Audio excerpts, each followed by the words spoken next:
இன்னைக்கு சொர்ணம் கிச்சனில் டேஸ்டியான வெந்தயக்கீரை பிரியாணி எப்படி செய்யணும்னு பார்க்கலாம். இது ரொம்ப டேஸ்டாகவும் இருக்குது, குழந்தைகள்லாம் விரும்பி சாப்பிடுவாங்க. இந்த வெந்தயக்கீரையை ஒரு கூட்டோ பொரியலோ செஞ்சோம்னா சாப்பிட மாட்டாங்க. இது குழந்தைகளுக்கு ரொம்ப பிடிக்கும். இது ஒரு லஞ்ச் பாக்ஸுக்கும் கொடுத்து விடலாம்.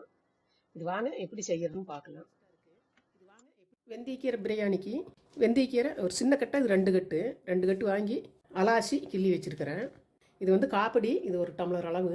இதில் 1.5 டம்ளர் அரிசிக்கு நான் ஒரு 1.5 கட்டு போடலாம். பெரிய கட்டாக இருந்தால், இந்த சின்ன கட்டாக இருங்காட்டி 2 கட்டு எடுத்து கிள்ளி வச்சுருக்கிறேன். இது எச்சு கம்மியாக கூட சேர்த்திக்கலாம். இது வந்து அரைக்கிறதுக்கு சின்ன வெங்காயம் ஒரு 15. இது வந்து ஒரு டம்ளருக்கு நீங்கள் 10 வெங்காயம் போட்டால் கரெக்டாக இருக்குது. இது ஒரு 15 சின்ன வெங்காயம். பூண்டு ஒரு 15. நீங்கள் ஒரு 1.5 டம்ளர் எடுத்துங்களா, 15 பல் போட்டிருக்கிறேன். இதை பேஸ்ட்டாக அரைச்சி வச்சுக்கலாம். வெங்காயம், பூண்டு, உங்கள் காரத்துக்கு தகுந்த மாதிரி வரமிளகாய். இதில் நீங்கள் வரமிளகாய் தூளும் போட்டுக்கலாம். கொத்தமல்லி பொடி 1.5 டீஸ்பூன். அப்படியே பேஸ்ட்டாக அரைச்சி வச்சிடலாம். இது தாளிக்கிறதுக்கு ஒரு பெரிய சைஸு ஒரு பெரிய வெங்காயம் ஒன்று நீளமாக கட் பண்ணி வச்சுருக்கிறேன். ஒரு பெரிய சைஸ் தக்காளி ஒன்று, நீங்கள் சிறுசாக இருந்தால் 2 போட்டுக்கலாம். ஒரு நட்சத்திர சோம்பு, பட்டை கொஞ்சம், 4 கிராம்பு, 3 ஏலக்காய், ஒரு பிரியாணி இலை.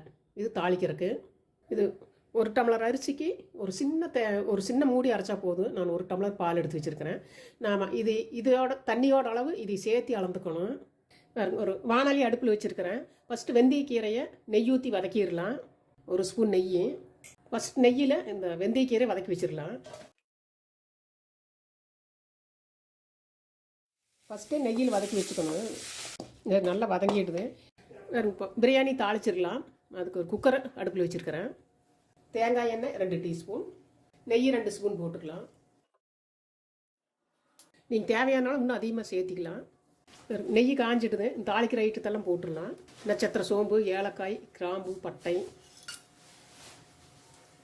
இது நல்லா செவந்துடுது. வெங்காயத்தை போட்டுக்கலாம். வெங்காயம் பாதி அளவு வதங்கி வந்துடுது. தக்காளி போட்டுக்கலாம். ஒரு டம்ளர் அரிசிக்காக இருந்தால் சின்ன தக்காளி 1 போட்டால் போதும். நான் இது பெரிய தக்காளி போட்டிருக்கிறேன். 1.5 டம்ளர் அரிசி, பெரிய தக்காளி போட்டுருக்கிறேன். நீங்கள் காரம் வேணும் இந்த ஸ்டேஜில் மிளகா பொடி போட்டுக்கலாம். வெங்காயம் தக்காளியில் நல்லா வதங்கிடுது. அரைச்சி வச்ச பேஸ்ட்டு போட்டுடலாம். பூண்டு, வெங்காயம், வரமிளகாய், கொத்தமல்லி பொடி, இந்த 4 ஐட்டம் தான் அரைக்கிறது. அதை இப்போ பேஸ்ட்டு அரைச்சி வச்சுருக்கிறேன். அதை போட்டு வதக்கிடலாம். மிக்ஸி அலாசி அந்த அரிசிக்கு ஊற்றுற தண்ணி கூட வச்சுக்கலாம். இதெல்லாம் பச்சை வாசனை போக வரைக்கும் வதங்கிட்டு பச்சை வாசனையெல்லாம் போயிடுது. மசால் போட்டு நல்லா வதங்கிடுது. பச்சை வாசனை போயிடுது. இந்த வெந்தயக்கீரை போட்டுடலாம். இதையும் போட்டு நல்லா வதக்கிடலாம். வெந்தயக்கீரை வதங்கிடுது. மசாலோடு சேர்த்து நல்லா வதங்கிடுது. ஃபஸ்ட்டு தேங்காய் பால் ஊற்றிடலாம். ஃபஸ்ட்டு தேங்காய் பால் அளந்துக்கணும். தேங்காய் பால் ஊற்றியாச்சு. 2 1.5 டம்ளர் அரிசிக்கு 3 டம்ளர் தண்ணி ஊற்றிருக்கிறேன். இப்போ 1.5 டம்ளர் அரிசி ஒரு 20 நிமிஷம் ஊற வச்சேன். 1.5 டம்ளருக்கு 3 டம்ளர் தண்ணி ஊற்றிருக்கிறேன். நீங்கள் அரிசி ஏதாவது ரொம்ப பழசாக இருந்ததுன்னா நீங்கள் கொஞ்சம் சேர்த்தி ஊற்றலாம். சீரக சம்பா அரிசி இதுக்கு 1.5க்கு 3 டம்ளர் தண்ணி ஊற்றிருக்கிறேன். தேவையான உப்பு போட்டுக்கலாம். இந்த பிரியாணி அவ்வளோ ஒரு டேஸ்ட்டாக இருக்குது. அந்த வெந்தயக்கீரை மணத்துக்குமே தேங்காய் பால் ஊற்றுறதுக்கு அவ்வளோ ஒரு டேஸ்ட்டு. நீங்கள் செஞ்சீங்கன்னா திரும்ப திரும்ப செய்யலாம்னு தான் தோணும். இது அவ்வளோ ஒரு டேஸ்ட்டு.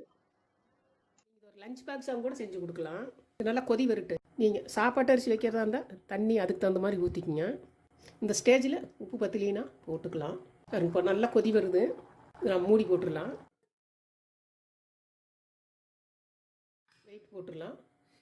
சிம்மிலேயே விட்டுடலாம். விசில் வறுட்டு வல்லினால் 10 நிமிஷம் கழிச்சு ஆஃப் பண்ணிடணும். 10 நிமிஷம் இருந்து ஆஃப் பண்ணிட்டேன். அது ப்ரெஷரெல்லாம் இறங்கிடுது. எடுத்துடலாம். வெந்தயக்கீரை நல்லா கமகமன்னு வாசனையாக இருக்குது. சாதமும் நல்லா உதிரியாக இருக்குது. நெய் மணத்துக்குமே அவ்வளோ ஒரு டேஸ்ட்டாக இருக்குது.